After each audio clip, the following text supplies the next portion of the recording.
नया चैनल ल्याण ते पहले हमने आपसे पूछा आप नए चैनल ते के चाहो सो।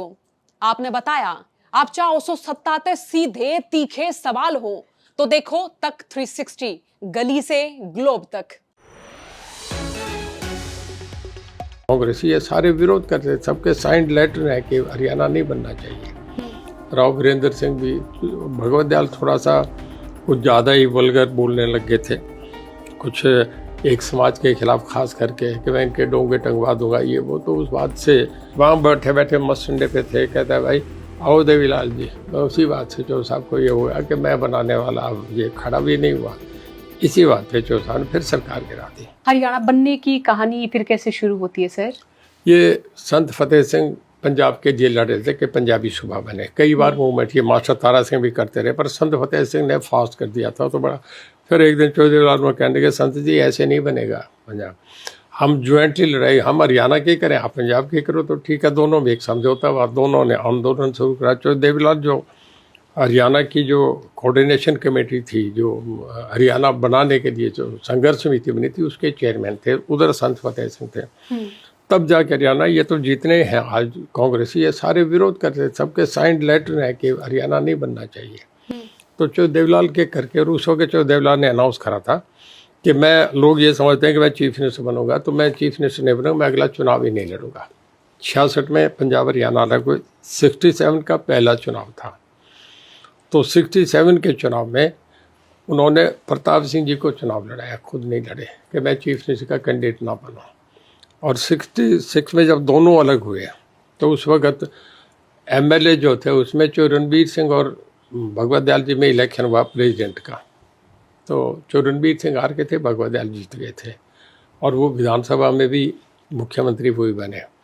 तो जो 67 में जब प्रताप सिंह ये जीत गए तो राव वीरेंद्र सिंह भी, भगवत दयाल थोड़ा सा कुछ ज़्यादा ही वल्गर बोलने लग गए थे, कुछ एक समाज के खिलाफ खास करके कि मैं इनके डोंगे टंगवा दूंगा ये वो। तो उस बात से एक गुस्सा था तो चौधरी साहब ने रिवोल्ट करा। उस वक्त डिफेक्शन हो जाते थे।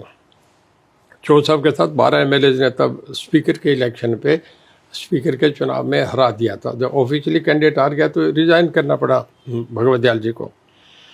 तो उस वक्त जो 12 एमएलए मैं आपसे गिनवाता हूँ, उसमें प्रताप सिंह जी थे मेरे से बड़े, और उस दूसरे उसमें मनीराम गोदारा थे, तीसरे चांदराम थे जो डिप्टी चीफ मिनिस्टर थे, चौथे हीरानंद आर्य थे, जगन्नाथ थे, मुल्तान सिंह थे। ये सब चौधरी देवीलाल के साथ थे।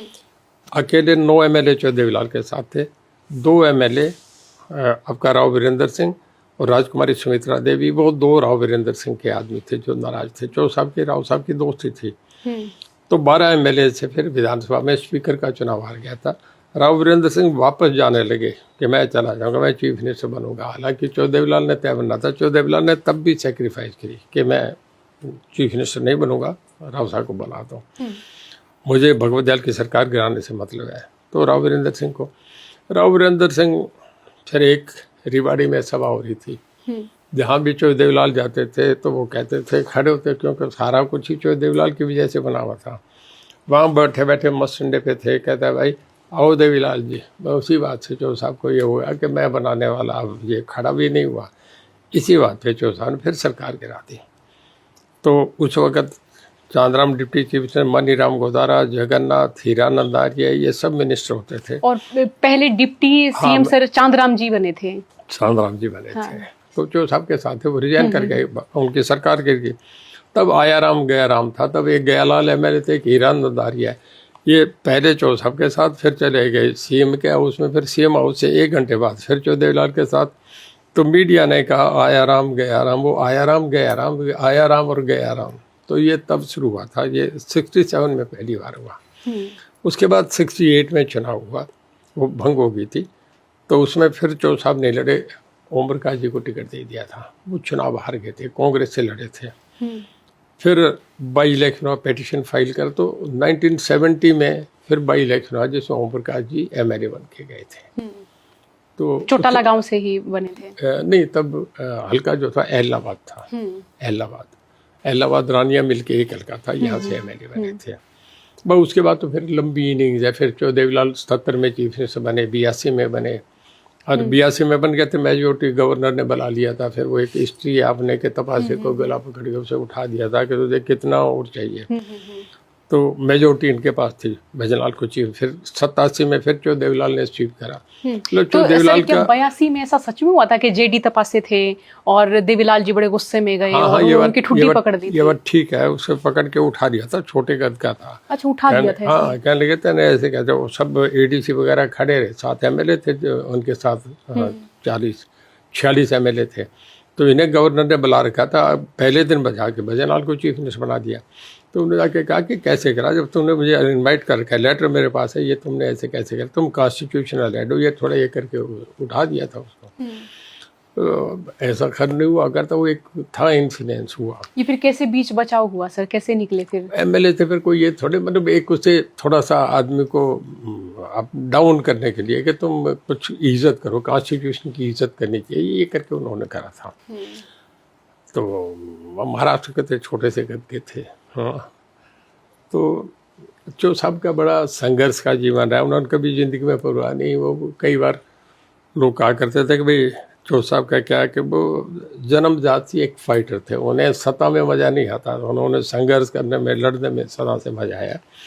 और यहाँ से देखिए, मैं तो चौधरी देवीलाल का बेटा हूँ, ओम प्रकाश जी चौधरी देवीलाल के बेटे, हमें तो उनके नाम से मिल गया। दीपेंद्र हुड्डा को हुड्डा के नाम से मिल गया, राहुल गांधी को इंदिरा गांधी, सोनिया गांधी के नाम से मिल गया। चौधरी देवीलाल तो एक साधारण किसान के बेटे थे। यहाँ से मार्च करके उस आदमी ने, देखिए, चीफ मिनिस्टर वो बने 3 बार, 5 बार ओम प्रकाश जी को मुख्यमंत्री बनाया। आज तक कहने के 7 पीढ़ी तक मेरे नाम से मिलेगा, मेरे नाम को बदनाम नहीं कर देना। और उसके बाद देश का प्राइम मिनिस्टर, नेहरू फैमिली के बाद केवल चौधरी देवीलाल एक ऐसे आदमी थे जो कह देते थे देश को प्राइम, नेहरू फैमिली तो बना सकती है, कोई नहीं बना सकता है काम। उसको वीपी सिंह को प्राइम मिनिस्टर बनाया और चौधरी देवीलाल ने वहाँ भी जाके वो इलेक्ट हो गए थे प्राइम मिनिस्टर। उन्होंने कहा कि नहीं, मैं ताऊ का रोल ही करूँगा, वीपी सिंह देश का प्राइम मिनिस्टर बनेगा। चौधरी देवीलाल ने कभी पर इस करके लोग उनके साथ थे। जो आदमी संघर्ष में चलता है, सबके कौज लेके चलता है ना, उसके पीछे जनता का समर्थन वैसे रहता है। जब आदमी अपने इंटरेस्ट में है तो फिर लोग साथ नहीं रहते। चौधरी देवीलाल का ये रहा था, बहुत बड़ा कद था। बस उसका तो चौधरी साहब को तो केवल, हुड्डा साहब तो कहीं भी नहीं थे। वो तो महम बाई इलेक्शन से चौधरी देवीलाल का डाउनफॉल हो गया।